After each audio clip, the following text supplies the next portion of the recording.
طريقة تغيير باسورد الواي فاي وإخفاء شبكة الواي فاي وتغيير اسم شبكة الواي فاي راوتر موديل H188A، سواء في شركة أورنج، شركة فودافون، شركة وي، شركة اتصالات. فهو الشرح.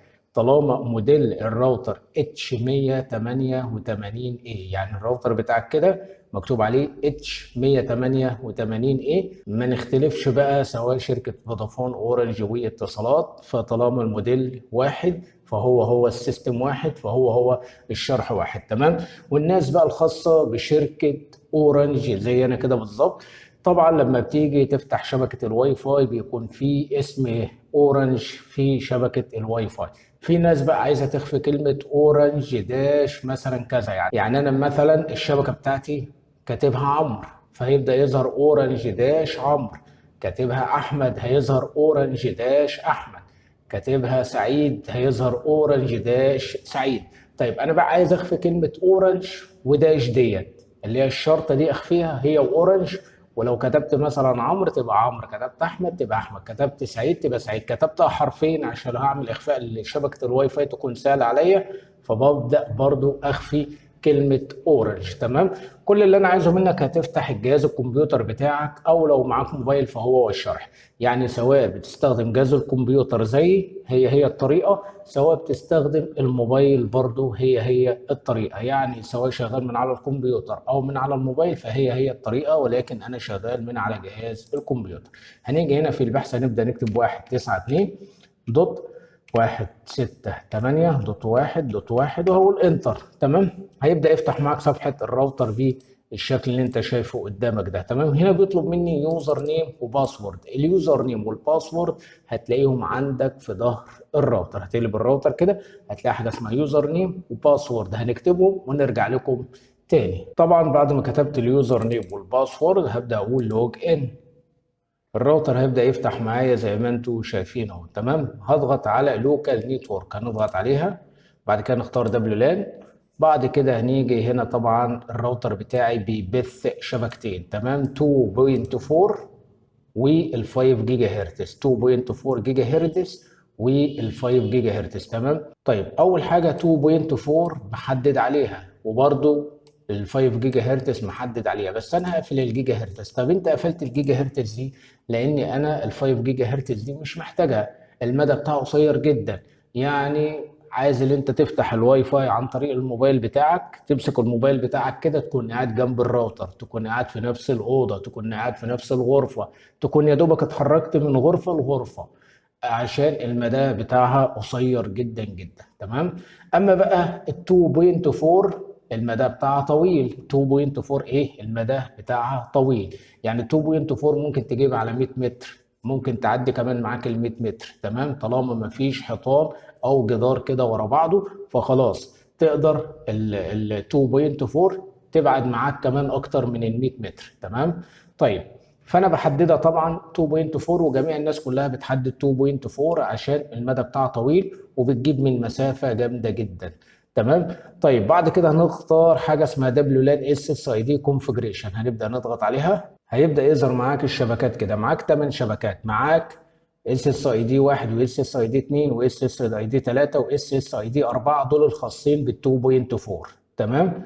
وهنا بقى عندك اس اس اي دي 5 واس اس اي دي 6 واس اس اي دي 7 واس اس اي دي 8، دول خاصين بشبكه ال 5 جيجا هرتز اللي هي المدى بتاعها قصير جدا. تمام. طيب انا دلوقتي لو انا فاتح شبكه رقم واحد اهوت، تمام، اهي اس اس اي دي 1. تمام.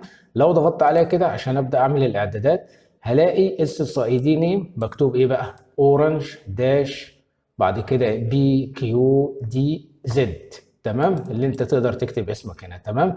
يبقى انا كده الشبكه بتاعتي لما تكون ظاهره على الموبايل بتاعي او اي حاجه بتلقط واي فاي هيبقى مكتوب اورنج داش بي كيو دي زد، او اي حاجه انا مثلا وليكن هكتبها. تمام. طيب انا بقى عايز اخفي كلمه اورنج وداش. كلمه اورنج دي عايز اخفيها من الشبكه بتاعتي. كل اللي عليا اروح قافل كده. تمام. هاجي هعمل قفل هنا. تمام. خلاص انا عملت لها اوف في الشبكه دي. تمام. طيب عندك بقى اس اس اي دي 2 وعندك اس اس اي دي 3 وعندك اس اس اي دي 4 في 2.4. تمام. انا ممكن اجي اختار وليكن اس اس اي دي 4، هضغط عليها بالشكل ده كده. خلاص كده انا فعلتها انها تشتغل معايا. بعد كده هبدا اضغط عليها كده. تمام. هاجي هنا طبعا اس اس اي دي 4. تمام. هبدا اكتب الاسم بتاعها، اغيره، ممكن اخليه مثلا عمرو. تمام. او خليت الاسم بتاع الشبكه بتاعتي اس اس اي دي نيم عمرو. تمام. طيب انا عايز بقى اعمل اخفاء لشبكه الواي فاي. عايز تعمل اخفاء لشبكه الواي فاي، هنيجي عند اس اس اي دي هايد وهنبدا نحدد عليها اون. كده انا عملت اخفاء لشبكه الواي فاي.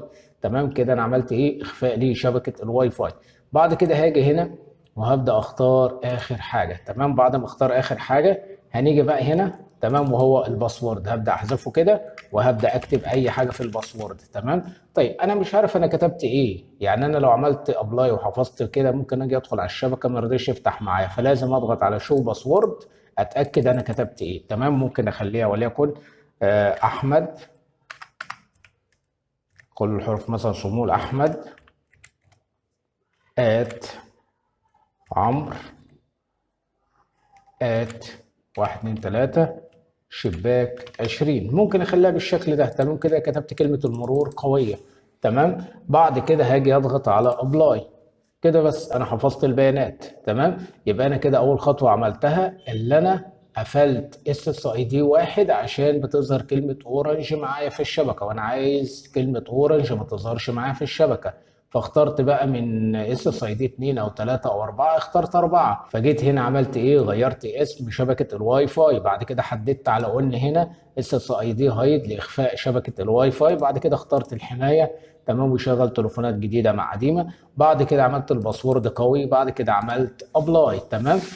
ماشي. واهم حاجه اكون مفعل الشبكه قلنا هنا عشان تكون شغاله معاك. بس كده دي طريقه سهله وبسيطه لتغيير باسورد الواي فاي واخفاء شبكه الواي فاي، تغيير اسم شبكه الواي فاي، واخفاء كلمه اورنج من شبكه الواي فاي. طبعا الراوتر اللي احنا قلنا بنتكلم عنه اتش 188 اي، موديل الراوتر اتش 188 اي. انا عمال اكرر كل شويه اهو عشان تكون فاهم.